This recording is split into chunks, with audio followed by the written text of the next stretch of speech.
Classic polo menswear brand இப்போ சென்னை வரப்போறாங்க. Retail franchisee பிசினஸ்ல இன்வெஸ்ட் பண்ண இன்ட்ரெஸ்டடா இருக்கிறவங்க கால் பண்ணுங்க 9363393633. Peri engineering, arts and science, pharmacy, nursing மற்றும் பிசியோதெரபி கல்லூரிகள் சென்னை இந்தியாவில் சிறந்த உள்கட்டமைப்பு கொண்ட கல்லூரிகளில் ஒன்று. 100% வேலை வாய்ப்பினை உறுதி செய்யும் சாதனை. ஆயிரக்கணக்கான பிற கல்லூரி மாணவர்களுக்கும் வேலை தந்த பெருமை. பெரி, எங்கள் கண்களில் உங்கள் கனவுகள். நேர்களே வணக்கம், இது சாணக்யா. நீங்கள் பார்த்து கொண்டிருப்பது 7 சென்ஸ். பல திருப்பங்கள் வந்து வண்ணம் இருக்கின்றன. அமைச்சரவை விரிவாக்கம் நடந்திருக்கிறது. காங்கிரஸ் மட்டுமல்ல, விசிக, ஐயுஎம்எல்லும் அமைச்சரவையில் இணைந்திருக்கின்றன.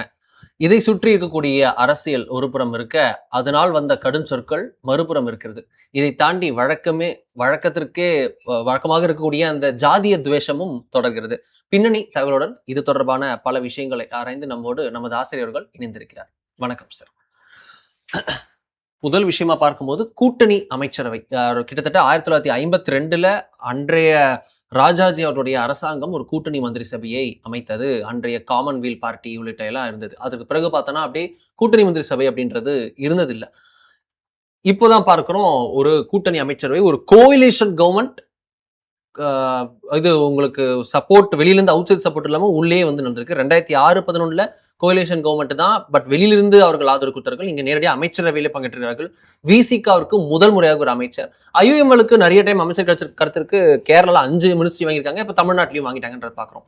இது எப்பேற்பட்ட மாற்றம்? நம்ம வேற வழி இல்லாமல் நடந்திருக்கக்கூடிய மாற்றம். இது பெருந்தன்மையினால் விளைந்த விஷயம் அல்ல. 2014 19 பாஜகவுக்கு அகில இந்திய அளவில் தனிப்பெரும்பான்மை இருந்த போதும் கூட்டணிக்கு மந்திரி பதவி கொடுத்தாங்க. அதுதான் நம்ம முக்கியமாக கவனிக்க வேண்டியது.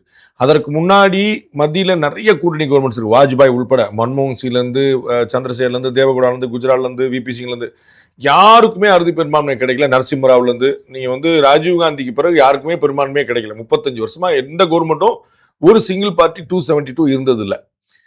அது அதனால அவங்கெல்லாம் கூட்டணி அமைச்சரவை நீங்க பெருமையா சொல்றதுக்கே ஒண்ணும் இல்ல. கூட்டணி இருந்தா தான் அமைச்சரவையே, கூட்டணி இல்லைன்னா அமைச்சரவை. அப்ப கூட்டணி அமைச்சரவை அப்படிங்கிறது பெருமை கிடையாது. அது நிர்பந்தம், வேற வழி இல்லை.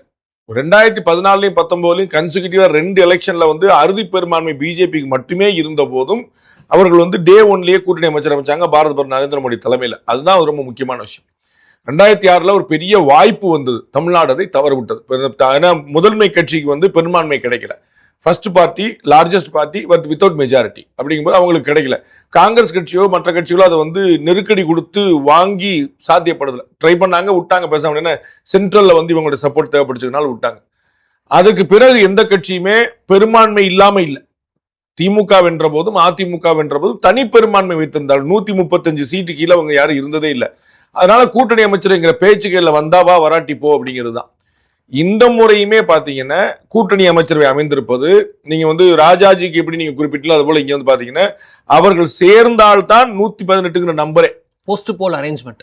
நீங்க ஐயுஎம்எல் ஆதரவு இல்லாமல் இருந்தால் இப்போ வரைக்கும் ஆட்சிக்கு ஆபத்து தான். 2 எம்எல்ஏ நாங்க வாபஸ் வாங்கணும்னு சொன்னா ஆட்சிக்கு ஆபத்து. ஏன்னா இன்னைக்கு தேதிக்கு டெக்னிக்கலா நீங்க கடந்த முறை 144 எம்எல்ஏக்களுடைய ஆதரவு காட்டிட்டீங்க. ஆனா ஆஃப்டர் 6 மந்த்ஸ் நீங்க நம்பிக்கையில்லா தீர்மானமோ நம்பிக்கை தீர்மானமோ திரும்ப கோர வேண்டிய நிலைமை ஏற்பட்டால் இன்னைக்கு தேதிக்கு டெக்னிக்கலா ஒன்லி 118 எம்எல்ஏஸ் தான் இருக்கிறாங்க. அந்த 80ல 2 வாபஸ் வாங்கினா பெரும்பான்மை கிடையாது. அப்ப அது விடுதலை சிறுத்தைகளா இருக்கலாம், கம்யூனிஸ்ட் கட்சிகளா இருக்கலாம், ஐயுஎம்எல் இருக்கலாம், இப்படி இருக்கு. அப்ப நிர்பந்தத்தின் காரணமா தான் கொடுத்துருக்காங்கன்னு பாக்குறோம். இது இல்லாம இன்னொரு முக்கியமான விஷயம்னா இவங்க இன்னைக்கு தூய ஆட்சி. நாங்க திரு ஆதவர்ஜுனா பேட்டி கொடுக்கும்போது அமைச்சர் சொல்றாரு, நாங்க தூய ஆட்சி, அதனால நாங்க ஏடிஎம்கே நாங்க அமைச்சரவை சேர்க்கறல முயற்சி பண்ணலான்னு. திரு வேலுமணி அவர்களும் பின்னாடி சொல்லும் போது நாங்க அமைச்சரவைக்கெல்லாம் நாங்க ட்ரை பண்ணலாம்னு சொன்னார். அது வெளியில அப்படிதான் சொல்லப்படுதுங்கிற எல்லாத்தையும் உள்ள நடந்தது என்னங்கிறதோ அரசியல் தெரிந்த அத்தனை பேருக்குமே தெரிந்த விஷயம் தான். அது வேரியஸ் ரீசன்ஸுக்காக சரி வராம போயிருமோ அப்படின்னு பார்த்துதான் இந்த பக்கம் வந்தாங்கன்னு பாக்குறோம். நான் நேற்று குறிப்பிட்டது போல இன்னமும் கூட நம்ம வேற ஒரு ஸ்பேஸ் அந்த பக்கம் கிரியேட் பண்ண முடியும் அப்படிங்கிற தைரியத்துல வாங்க நம்ம பார்த்துக்கலாம் அப்படின்னு சொல்லிட்டு பழைய இதே மாற்றி வச்சிருக்காங்க. ஸோ இந்த கூட்டணி அமைச்சரவை என்பது டே 1லயே திரு விஜய் அவர்கள் கட்சி துவங்கின நாள்லயே சொன்னதாக இருந்தாலும் இன்று அமைந்திருப்பது ஒரு கம்பல்ஷன்ல ஒரு கன்விக்ஷன்லயோ ஒரு பெருந்தன்மையிலே நடந்ததா நம்ம சொல்ல முடியாது. பெரும்பான்மை இவர்களுக்கு இருந்து 120 எம்எல்ஏ தாவேகாவுக்கே இருந்து அப்புறம் அமைச்சர் சேர்த்திருந்தாங்கன்னா கட்டாயமா அதை பெருந்தன்மையை பார்க்கணும். ஸோ இது வந்து ஒரு சேஞ்ச் அப்படின்னு தான் பார்க்கணுமே தவிர இது வந்து ஹிஸ்டாரிக்கல் சேஞ்ச். இவங்கெல்லாம் வந்ததில்லை, ஐயுஎம்எல் நீங்க குறிப்பிட்ட தமிழ்நாட்டில் வந்ததில்லை. விடுதலை சிறுத்தைகள் வந்து கட்சி ஆரம்பிச்ச நாள்ல இருந்து அவங்க சொல்லிட்டே இருக்கிறாங்க, ஆட்சியிலும் பங்கு அதிகாரத்தில் பங்கு கோரிக்கை வச்சுட்டாங்க, சாத்தியப்படவே இல்லை. காங்கிரஸ் கட்சி 59 வருஷமா உள்ள இல்லை. ஸோ இவர்களுக்கெல்லாம் சாத்தியப்பட்டது அந்த கட்சிகளுக்கெல்லாம் ஒரு நெகிழ்ச்சியான தருணம், வித்தவுட் எனி டவுட். திரு ஷாஜகான் அவர்கள் வந்து நேற்று ரொம்ப நெகிழ்ச்சியா ஃபீல் பண்ணாங்க. இன்னைக்கு அண்ணன் திருமாவளவன் அவர்களே வந்து திரு வன்னியர் சீட்ல உட்கார வச்சாரு. இது மாதிரியான விஷயங்கள் வந்து என்ன, திருமாவளவன் வந்து செக்ரட்டரியேட்ல போனாருன்னா அமைச்சருக்கு எதிர் வரிசையில் உட்கார்ந்துருப்பார்.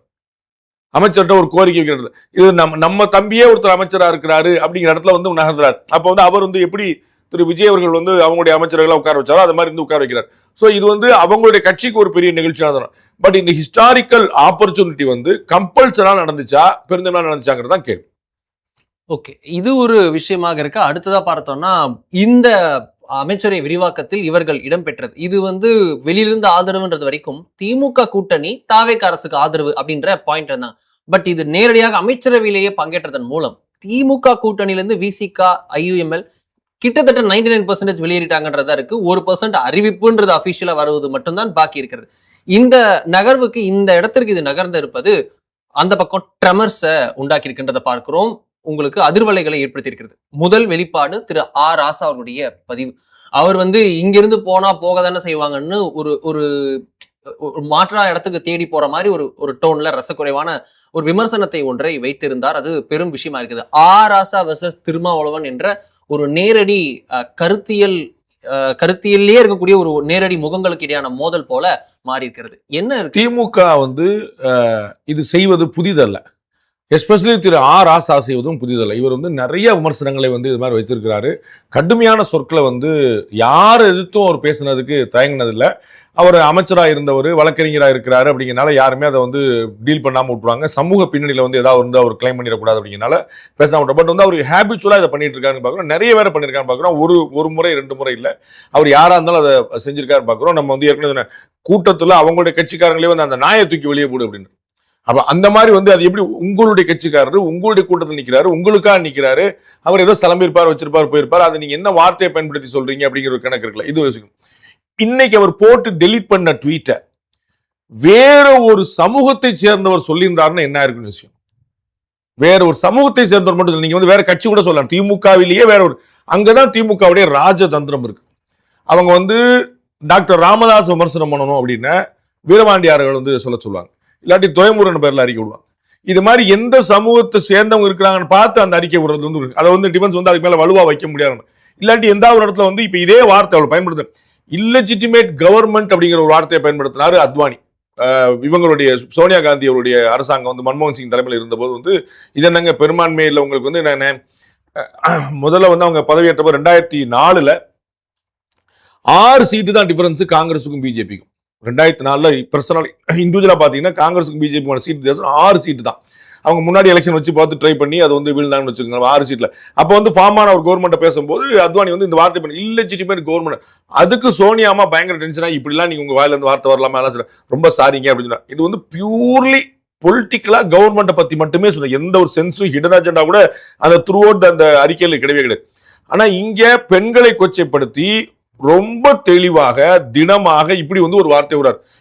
இதுவும் இவங்களுக்கு புதுசு இல்ல, பெரியார் அவர்கள்ட்ட இருந்து வந்தவங்க பண்ணது. அவங்க பெரியார்ல இருந்து பலமுறை இது மாதிரி சொல்லியிருக்காங்க, பெண் விடுதலை அப்படின்னு சொல்லி சொல்லுவாங்க. ஆனா பெண்கள் என்ன பேசுவாங்கன்னு எல்லாரும் பார்த்துருக்கோம். இன்னைக்கு திரு ஆதவர்ஜுனா அமைச்சர் அவர்கள் ரொம்ப தெளிவா திருமதி கனிமொழி இதை கண்டிக்கணும்னு சொல்றாரு. ஏன்னா அவங்க வந்து பேசிக்கலாவே ஒரு பெண்ணியவாதி, அதாவது கலைஞருடைய மகள்ங்கிறத தாண்டி அவங்க வந்து ஒரு இலக்கியவாதி கவிஞர் அப்படிங்கிறத தாண்டி பேசிக்கலா அவங்க ஒரு பெண்ணியவாதி.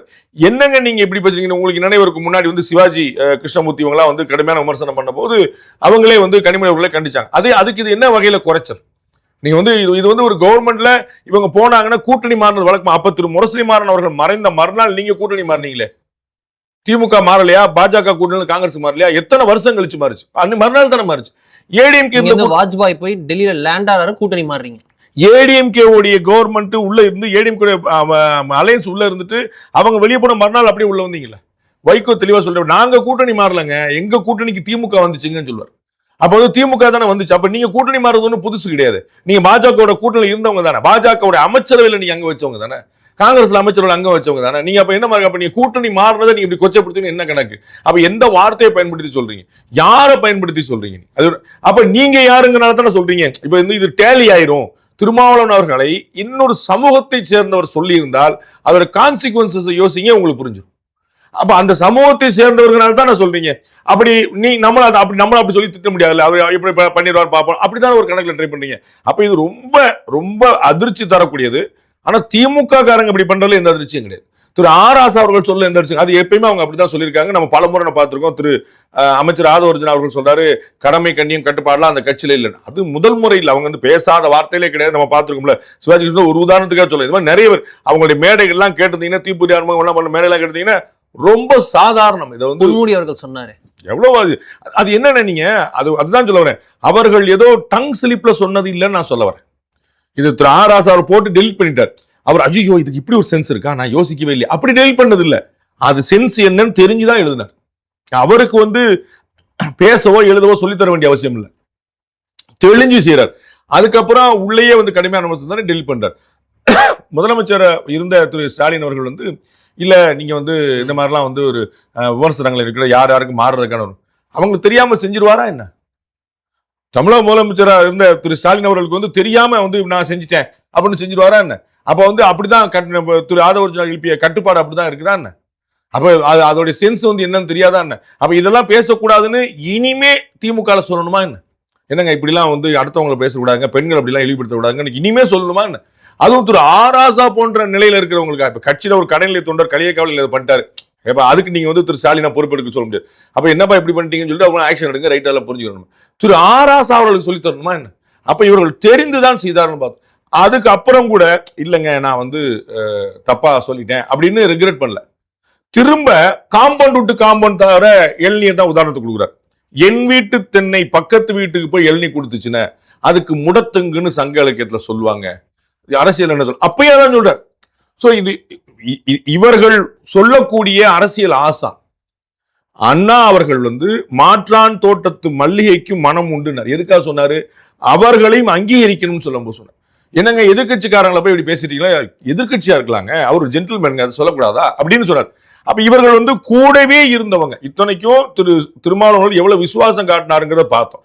திரு ஸ்டாலின் வந்து முதல் நாள்ல எப்ப நீங்க கூட்டணி விட்டு போறதா ஒட்டுக்க போயிருங்க, இந்த அங்க ஆட்சிக்கு ஆதரவு இங்க கூட்டணிங்கிறதா வேலையெல்லாம் வேண்டாம், நீங்க இருந்தா இருங்க பாஸ், நம்ம என்ன பார்ப்போம், திரும்ப ஒரு தேர்தல் சந்திப்போம், ஜனாதிபதி ஆட்சி என்னன்னாலும் நடக்கட்டும், நாம கூட்டணியில உறுதியா இருப்போம், நீங்க போகக்கூடாது. போயிட்டீங்களா நன்றி வணக்கம்ங்க, ஒண்ணு காங்கிரஸ் கட்சி மாதிரி போயிருங்க, ஒண்ணு காங்கிரஸ் கட்சி போட்டு அடுத்த 20 வருஷத்துக்கு நாங்க கூட்டணி அப்படிங்கிற மாதிரி அங்க சொல்லிட்டாங்கல்ல, அது மாதிரி நீங்க போயிட்டாங்க இன்னும் பிரச்சனை சொல்லியிருந்தாருன்னு இவங்க யோசிச்சிருப்பாங்கல்ல.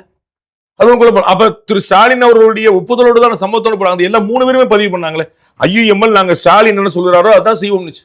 திருமாவளவர்கள் ஸ்டாலின் அவர்கிட்ட சொல்லிட்டு தான் நாங்க செஞ்சோம்னு சொன்னாங்க. கம்யூனிஸ்ட் கட்சி நாங்க கூட்டணி தொடரும் எல்லாருமே கிளியரா இருந்தாங்கல்ல. அப்ப உங்கள்கிட்ட சொல்லிட்டு உங்க சம்மதத்தை வாங்கிட்டு உங்களுக்கு ஒன்னும் ஆட்சேபனை இல்லைன்னு சொல்லிட்டு போன பிறகு அவர்கள் இந்த வார்த்தையை நீங்க பயன்படுத்தீங்கன்னா என்ன சென்ஸ்? காங்கிரஸ் கட்சி ஏன் சொல்லல? இதே வார்த்தையை காங்கிரஸ் ஏன் பயன்படுத்தல? நான் நாளைக்கு ஒரு சென்ஸ் வரலாம் தானே. காங்கிரஸ் கட்சி தானே நீங்க வந்து சொல்ற கணக்குல பாத்தீங்கன்னா உங்களுக்கு துரோகம் செய்யுதுன்னு பார்த்தா காங்கிரஸ் கட்சி தான். அந்த டேர்ம்ல துரோகங்கிறது அரசியல கிடையாது, ராஜேந்திரன் தான். ஆனா ஒரு துரோகம் நீங்க ஒரு டெர்மினாலஜி எடுத்தீங்கன்னா அது காங்கிரஸ் கட்சி சொல்லணும். ரிசல்ட் வந்து மறுநாள் போய் நின்றுட்டாங்க. உங்க கூடவே இருந்தவங்க எப்படி சொல்றீங்கன்னா நீங்க கூட்டணி கட்சியில எப்படி மதிக்கிறீங்க? கூட்டணி கட்சிகளை வந்து நின்றவங்களுக்கு இன்னைக்கு வந்திருக்கிறவங்களுக்கு அமைச்சரவையில கொடுக்குறாரு. இதே ஐயுஎம்எல் நீங்க 50 வருஷமா இருந்துச்சு டிஎம்கள் கொடுத்துருக்கீங்களா? நீங்க விடுதலை சிறுத்தை உங்களுக்கு அவ்வளவு விசுவாசமான கொடுத்துருக்கீங்களா? நீங்க எவ்வளவு திமுகவுடைய ஆட்சி செயல்பாடுக்கு கடுமையான விமர்சனம் சிக்கலா இருக்கும். தோழமை சுட்டுதல் ஒரு வார்த்தையை பயன்படுத்தினாரு திருமாவளவன். கடுமையான பட்டியலிட்டவர்கள் தாக்கப்பட்ட போதெல்லாம் வந்து பேசாம இருந்தார். அவ்வளவு பெரிய பிரஸ் மீட்ல ஒரு பெரிய சண்டே வந்துருச்சு. என்னன்னே நீங்க பேச மாட்டீங்கன்னு சொல்லி சொல்லும்போது உனக்கு திருமாவளவன் அவ்வளவு கோபமாயிட்டார். அப்ப அந்த அளவு எதுக்கு விட்டு கொடுத்து போனாரு? சரி ஒண்ணு இருக்கும், நம்ம வந்து நம்மளே இப்படி எதிர்ப்பு ஆர்ப்பாட்டம் போராட்டம்லாம் பண்ணார். ஆனா வந்து ஒரு அவருடைய எவ்வளவு அக்ரெசிவா நிலைப்பாடு எடுக்கக்கூடியவருங்கிறது தெரியும். அவருடைய சனாதனம் டாபிக் கொடுங்க, எப்படி பேசுவார் யார்? அண்ணன் திருமாவளவன். அவர் திமுக ஆட்சியுடைய ஊழல்கள் அப்படின்னு சொல்லி சொல்லுங்க, அவர் எப்படி பேசுவார்னு நல்லா இருந்து. அப்ப வந்து அவர் அந்த டாபிக்ல வந்து எவ்வளவு வந்து சப்ளா இருந்தாரு எல்லாரும் இருந்து. அவ்வளவு தூரம் கூட நின்னவரை நீங்க எப்படி சொன்னீங்கன்னா என்ன கணக்கு? அப்ப நீங்க உங்களோட தோழமையை நீங்க எப்படி பாக்குறீங்க? இந்த கேள்விக்கு பதில் அங்க இருக்கு. Thirumavalavan easy target for DMK இதை புரிஞ்சுக்கணுமா? ஏன்னா மற்ற கட்சி தலைவர்கள்லாம் இப்படி இவ்வளவு இறங்கி அவங்க பேசினது இல்ல. அவங்கள கொள்கை ரீதியா பட்டும் படாம அப்படி பேசிருக்காங்க. பட் இந்த இடத்துல நேரடியாக விசிகாவை அடிக்கிறாங்க. இது எப்படி புரிஞ்சுக்கிறது? அவங்களுக்கு வந்து ஒண்ணு தெரியும். நம்ம ஏற்கனவே பலமுறை குறிப்பிட்டது போல கூட்டணிக்குள்ள கூட்டணி வச்சிருந்தவர் திரு திருமாவளவன் அவர்கள். ம். அவரு சில விஷயங்களை இன்னமும் ஆர்கனைஸ் பண்ண முடியும். அவர் அபிஷியலா ரெக்கார்ட் பண்றார். என்கிட்ட கம்யூனிஸ்ட் கட்சியில இருந்து பேபி பேசினாரு, என்கிட்ட ராகுல் காந்தி பேசினாரு, என்கிட்ட மல்லிகார்ஜுன கார்கே பேசினாரு அப்படின்னு அவர் ஆல் இந்தியா நெட்வொர்க்கையும் அவர் எக்ஸ்போஸ் பண்றார். அப்ப உங்கள்கிட்ட பேசி பைபாஸா என்கிட்ட வந்துட்டு இருந்த விஷயங்கள் தாண்டி I have direct link with them அப்படின்னு காட்டுறாரு. அப்ப இது அவருடைய வளர்ச்சிக்கான வேற ஒரு விஷயமா போயிருமா அப்படின்னு ஒரு கணக்கு. எல்லா கட்சிகளும் அவரவர் கட்சியோட நலனை யோசிக்கிறார்கள். காங்கிரஸ் கட்சி உட்பட, திமுக உட்பட, அதிமுக எல்லாருமே. யார் மாத்தி யோசிக்கிறா? இன்னைக்கு மனிதநேய மக்கள் கட்சி தீர்மானம் போட்டிருக்கு, இனிமே நாங்க சொந்த சின்னத்தெல்லாம் போட்டிடுவோம். ம். சொந்த சின்னத்துல போட்டியிட முடியாம போனனால நமக்கு இந்த பிரச்சனை. இத்தனை போயிருக்கலாம், அவங்க அமைச்சர் போயிருக்கலாம்ல. ஐயுஎம்எல்க்கு 2 கிடைச்சிருச்சு, விடுதலை சிறுத்தைகள் 2 கிடைச்சிருச்சு, கம்யூனிஸ்டுக்கு எப்பனாலும் காத்திருக்கு. எப்படி கிடைச்சது? அவங்க சொந்த சின்ன 1ஓ 2ஓ நின்னாங்க, முடிஞ்சு வச்சு அவங்களுக்கு. அப்ப நமக்கு இல்லாம போனால தானே பிரச்சனை. அப்ப திமுக நம்ம போக முடியல, அந்த சிக்கல் வந்துருச்சுல. அப்ப நம்ம சொந்த சின்ன நின்று அப்படின்னு வராங்க. அப்ப அந்த கட்சி சுயநலமா யோசிக்குதுன்னு சொல்லுவீங்களா? இது எதுக்கு தீர்மானம்? இப்ப எந்த எலெக்ஷன் வருது? மனிதநேய மக்கள் கட்சி எதுக்கா இன்னைக்கு எதுக்கு தீர்மானம்? நீங்க 2029 மக்களவை தேர்தல் வச்சு நீங்க போட்டுக்கோங்க. அன்னைக்கு உங்க சீட் கொடுப்பாங்களான்னு தெரியாது, சீட் கொடுத்தாங்கன்னா நீங்க கேட்டு வாங்கிக்கோங்க. அப்ப இன்னைக்கு ஏன் சொல்றாங்க? அப்ப எல்லா கட்சிகளுமே தங்களுடைய நலனை மறுபரிசீலனை. என்னங்க டக்குன்னு ஒரு விஜய் வந்தாரு, ஆட்சி வந்துட்டாரு, அவர் இவ்வளவு பிடிச்சாரு, நம்ம எல்லாம் சும்மா இருக்கோமோ அப்படின்னு ஒரு ஆதங்கத்தை எல்லா கட்சிகளும் தங்களை மீள் பாக்குறாங்க. ஏடிஎம்கே நடந்துட்டு இருக்கு. So every one is rethinking. அப்ப ஒருத்தர் அப்படி செஞ்சாருன்னா நீங்க அப்படி விமர்சனம் பண்ணி என்ன கணக்கு? திருமாவளவன் ஈஸி டார்கெட் இல்ல, யாரா இருந்தாலும் அதுதான் டார்கெட். அது திருமாவளவன் போன்றவர் ஒரு ஆர்கனைசரா இருக்கிறாரு, அவரால் இன்னும் நிறைய கட்சிகளை மெட்டீரியலைஸ் பண்ண முடியும் அப்படிங்கறனால இவர்களுக்கு கோபம் அதிகமா வருது. அதை இன்னும் என்னன்னா, ஏன்ட்ட ஒரு சாஃப்ட் கார்னர் இருக்கு. என்னன்னா, என்னையே நீங்க எப்படி சொல்லிட முடியாது? இதையே நீங்க திரு உதயநிதி ஸ்டாலினுடைய பேர்ல அறிக்கை விடக்கூடாது? ஏன் நீங்க KN நேரு பேர்ல அறிக்கை விடக்கூடாது? ஏன் முன்னாள் அமைச்சர் பெருமக்கள் எவ்வளவு பேர் இருக்கிறாங்க ஆக்டிவா பயங்கரமா, அவங்களே பேசக்கூடாது? அப்ப வேற மாதிரி சொல்லுவாங்கன்னு தான் திருமாவளவன் நான் வரைக்கும் சொன்னேன். அந்த கட்சி ரொம்ப தெளிவா இதை பண்ணி நீங்க பழைய ரெக்கார்டு எடுத்து பாருங்க. நீ இவங்களை விமர்சனம் பண்ணணுமா இவர்கிட்ட கூடு, அவங்களை விமர்சனமா இவர்கிட்ட கூடு, ரொம்ப தெளிவா பண்ணுவாங்க. அப்ப திருமாவளவனை போடணும், டக்குன்னு இப்படி போடு. அப்ப இவர் போட்டாருன்னா இவர் மேல கவுண்டர் வைக்க முடியாதுல்ல. அந்த கணக்கு தான். RS பாரதி என்ன அடுத்து சொல்வார்? அவர் எங்க தெளிவா இருப்பார், அவர் நம்ம என்ன சொன்னார், அவர் இந்த பக்கம் வர மாட்டார். அது இந்த பக்கம் நிறைய ஒரு வாலண்டியரா வந்தார் வச்சுக்கோங்களேன், நிறைய சொல்லியிருக்கேன் வச்சுக்கோங்களேன். நான் கண்ட நான் எல்லாம் BSc படிச்சிருச்சுன்னு சொல்லி சொன்னவர். அந்த மாதிரி கடுமையான விமர்சனங்களை அவர் அந்த மாதிரி விட்டுறக்கூடாது, ஏதாவது வச்சுன்னா அது இன்னும் தப்பா போயிருங்கிற பயத்துல திரு ஆசா அவர்கள் சொல்ல சொன்னது. RS அவர்கள் உள்ள இருந்த கிடக்கையை வெளிப்படுத்திட்டார்.